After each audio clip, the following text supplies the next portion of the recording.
আজকে অস্থায়ী কর্মচারীদের জন্য কিন্তু একটি ভিডিওতে কথা হবে। তার কারণটা হচ্ছে যে সরকারি অস্থায়ী কর্মচারীদের জন্য পশ্চিমবঙ্গ সরকারকে কড়া ভাষায় কিন্তু আক্রমণ করেছে মহামান্য কলকাতা হাইকোর্ট। এর আগে মহামান্য সুপ্রিম কোর্ট কিন্তু সমকাজে সমবেতনের কথা বলেছে।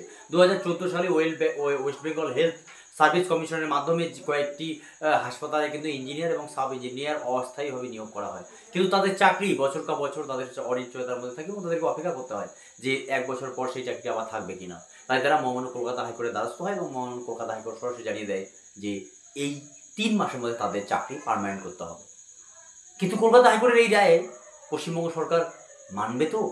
কারণ এক বা একাধিক মামলায় কিন্তু রাজ্যের যে বাংলার এই মুহূর্তে যে সরকার রয়েছে তারা কিন্তু এই আইন কিন্তু বলবৎ করেনি।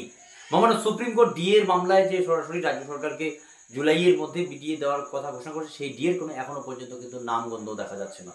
ফলত এই যে অস্থায়ী কর্মচারী, হাজার হাজার অস্থায়ী কর্মচারী রয়েছে, বিভিন্ন দপ্তরে রয়েছে, সিভিক ভলেন্টিয়ার রয়েছে, তোমার আশাকর্মী রয়েছে, প্যারা টিচার রয়েছে, এসকেএমএসকে রয়েছে, সমস্ত অঞ্চলগুলোতে ভিআরপিরা রয়েছে এবং তার সাথে সাথে তোমার প্রাণী বিন্দু বন্ধু এবং প্রাণী মিত্রা থেকে শুরু করে গ্রুপ সি, গ্রুপ ডি প্রথম মর্যাদা অনেক কর্মচারী রয়েছে। তাদের বেতন তোমার 15,000 টাকা, 15,000 টাকা কম, 10,000 টাকা বা 10,000 টাকা কম। এই সমস্ত কর্মচারীদের ক্ষেত্রে কিন্তু মহামান্য কলকাতা হাইকোর্টের রায় ঐতিহাসিক বা ভাববার বিষয় দর্শক, যে এত বড় একটি রায় মহামান্য কলকাতা হাইকোর্ট দিয়েছে যে না, একজন অস্থায়ী কর্মচারী যিনি বিএড করেছেন, ডিএড করেছেন, তোমার বিএসসি কমপ্লিট করেছেন, বিএ পাস করেছেন, এমএ করেছেন, এমএসসি করেছেন, বিকম করেছেন, তাকে অস্থায়ী পদে নিয়োগ করার ক্ষেত্রে তার বেতন যদি এই 10,000 টাকা বা 8,000 টাকা, 20,000 টাকা হয়, এতে কিন্তু তার একজন মানুষের যে মৌলিক চাহিদা, তার যে স্টেটাস কতটা রক্ষা করতে পারে এই পরিস্থিতিতে, যেহেতু জিনিসপত্রের দাম আগুন, এই নিয়ে কিন্তু মহামান্য কলকাতা হাইকোর্ট আশঙ্কা প্রকাশ করেছে।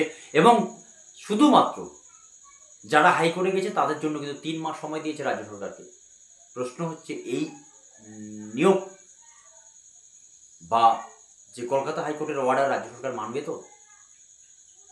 বিভিন্ন হাজার হাজার কর্মচারী রয়েছে, যদি মান্যতা দেয় তাহলে অস্থায়ী কর্মচারীদের কিন্তু একটা বিরাট লাভবান হবে। যতগুলো ডিপার্টমেন্ট ওয়েস্ট বেঙ্গলে আছে, এখনও পার্মানেন্ট স্টাফ বাংলায় এই মুহূর্তে নিয়োগ হয় না। যেই সমস্ত নিয়োগ হয়েছে সমস্ত কলকাতা হাইকোর্ট থেকে শুরু করে সুপ্রিম কোর্ট বিভিন্ন দুর্নীতি বা তার সাথে সাথে বিভিন্ন ঘটনার জন্য কিন্তু আজকে কিন্তু তারা প্রশ্নের মুখে যে আগামীতে তাদের চাকরি ভবিষ্যতে থাকবে কিনা, যারা স্থায়ী পদে নিয়োগ পেয়েছেন, অনেকেরই চাকরি পর্যন্ত চলে গেছে।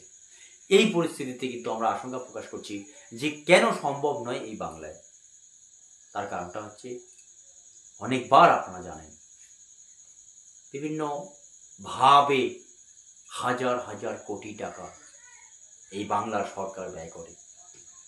তোমার সামাজিক প্রকল্প থেকে শুরু করে, বেকার ভাতা থেকে শুরু করে, লক্ষ্মীর ভাণ্ডার থেকে শুরু করে, তারপরে হচ্ছে সবুজ সাথী থেকে শুরু করে, কন্যাশ্রী থেকে শুরু করে, রূপশ্রী থেকে শুরু করে, এরকম প্রচুর পরিমাণের প্রকল্প এই বাংলায় কিন্তু সরকারের রয়েছে।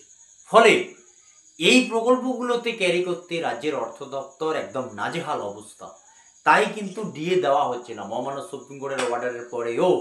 ফলে দিদির এই বাংলায়, দিদি থাকাকালীন অবস্থায় অস্থায়ী কর্মচারীরা কতটা উপকৃত হবেন, কতটা লাভবান হবেন, আর কবে সেই অস্থায়ী কর্মচারীদের ভাগ্য খুলবে, এটা কিন্তু আশঙ্কা থেকেই যাচ্ছে।